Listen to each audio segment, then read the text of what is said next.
हमें जो भी वेतन मिलेगा, जो भी टीएडीए मिलेगा, हम वो गरीब बेटियों की शादी के लिए हम लगाएंगे। और मैं सांसद में जीत करके धन कमाने के लिए नहीं, समाज की सेवा करने के लिए आना चाहता हूँ। ये बात कहते सभी हैं, लेकिन मैं इसको प्रैक्टिकल तौर पे मैं इसको उतार करके दिखाऊंगा। और हम झंझारपुर के विकास के लिए हम प्रयत्न करेंगे, हम काम करेंगे।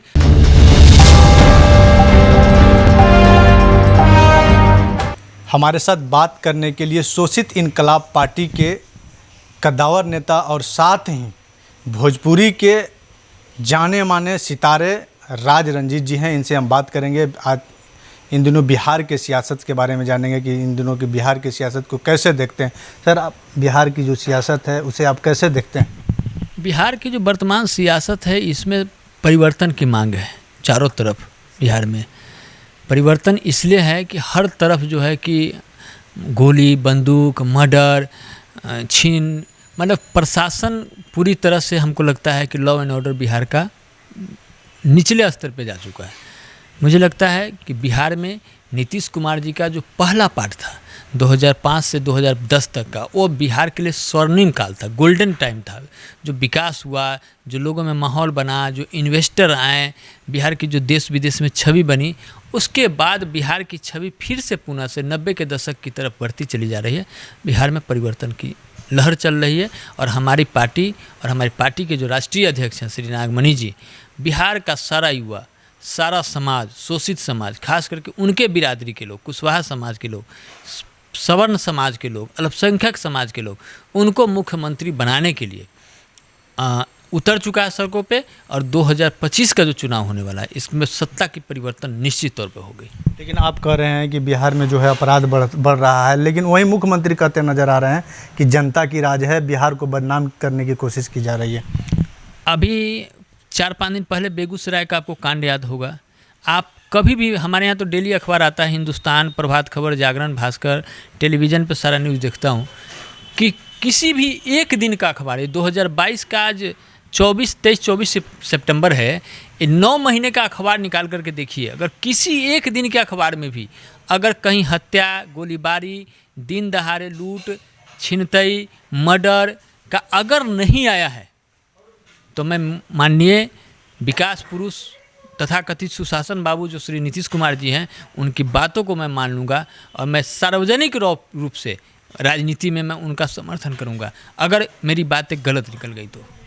बिहार के सियासत में जो है, देश के गृह मंत्री अमित शाह बिहार के दौरे पर आए हैं, वो भी सीमांचल में आए हैं। आप इसे कैसे देखते हैं? देखिए, देश में ऐसा कोई भी नेता मुझे नहीं दिख रहा है जो माननीय प्रधानमंत्री नरेंद्र मोदी के मुकाबले खड़ा हो। देश में गृह मंत्री के तौर पे अमित शाह जी ने जो काम किया है, जो काबिले तारीफ़ है, चाहे धारा 370 का हो या बहुत सारे ऐसे जो सरकार ने कैबिनेट में अपना लाया है, अध्यादेश लाया है, ये स्वर्णिम काल है। आज आप देखते हैं बिहार के सड़कों पे आप घूमते हैं तो ईस्ट वेस्ट कॉरिडोर की जो योजना आई थी, जो वाजपेयी जी लाए थे, जो 4 लेन पे जो आप चलते हैं, फराटेदार सड़कें भरते हैं, चाहे पटना में दीघा का ब्रिज हो या पटना का एम्स हो, ये वाजपेयी जी का देन है। तो भाजपा का जब भी स्वर्णिम राज रहा है केंद्र में, वो बिहार के लिए सबसे ज़्यादा स्वर्णिम काल रहा है। आपकी पार्टी शोषित इनकलाब पार्टी जो है, और उसके राष्ट्रीय अध्यक्ष नागमणि जी भी लगातार मेहनत कर रहे हैं, पार्टी को विस्तार कर रहे हैं, लोगों की जो है जागरूक कर रहे हैं, और आप भी लगे हुए हैं। तो आने वाले समय में महागठबंधन में आप जाएंगे या फिर एनडीए में जाएंगे? देखिए, हमारे राष्ट्रीय अध्यक्ष ने अभी कुछ दिन पहले 5 सितंबर को हमारा जो रैली हुआ था, उसमें हमारे राष्ट्रीय अध्यक्ष ने साफ कहा था कि जो जयप्रकाश नारायण जी ने जो आंदोलन किया था कि समान विचारधारा की बात नहीं, अलग अलग विचारधाराओं की भी जो पार्टियां हैं, वो भी भारत से कांग्रेस को निकालने के लिए श्रीमती गांधी के खिलाफ सब एक जगह यूनाइट हुए थे।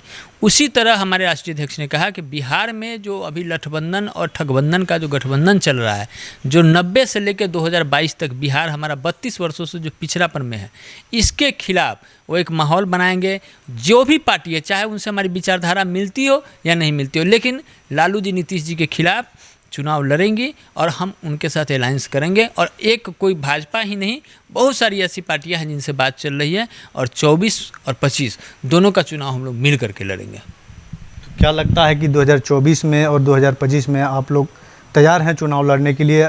गठबंधन में जाएंगे या फिर अकेले चुनाव लड़ेंगे? नहीं, अकेले चुनाव लड़ने का कोई सवाल ही नहीं है। हम गठबंधन के साथ लड़ेंगे, हम अलायंस के साथ लड़ेंगे, क्योंकि हमारी लड़ाई ये है कि दिल्ली के राजगद्दी पे कोई ऐसा आदमी ना बैठ जाए जो दिल्ली को बेच दे, ऐसा भ्रष्टाचारी लोग ना बैठ जाए जो दिल्ली को तहस नहस कर दे, देश को तहस नहस कर दे। तो देश के विकास के लिए नरेंद्र मोदी परफेक्ट है। अभी जो काम कर रहे हैं, देश नहीं विदेशों में भी उनके काम की तारीफ़ हो रही है, काबिल तारीफ़ है। और बिहार में जो हमारी लड़ाई है वो बिहार बचाने की लड़ाई है, और इस लड़ाई में हम किसी भी गठबंधन के साथ जाएंगे जो गठबंधन लालू जी नीतीश जी के खिलाफ बनता हो। राज रंजीत जी, आपकी बात की जाए तो 2024 में आप कहाँ हैं और कहाँ से चुनाव लड़ने की तैयारी कर रहे हैं? अभी हमारे राष्ट्रीय अध्यक्ष ने हमको जो निर्देशित किया है, ऐसे तो मैं दूसरे सीट से लड़ने की तैयारी में था, लेकिन हमारे राष्ट्रीय अध्यक्ष जी ने हमको निर्देशित किया है कि आपको झंझारपुर लोकसभा से चुनाव लड़ना है।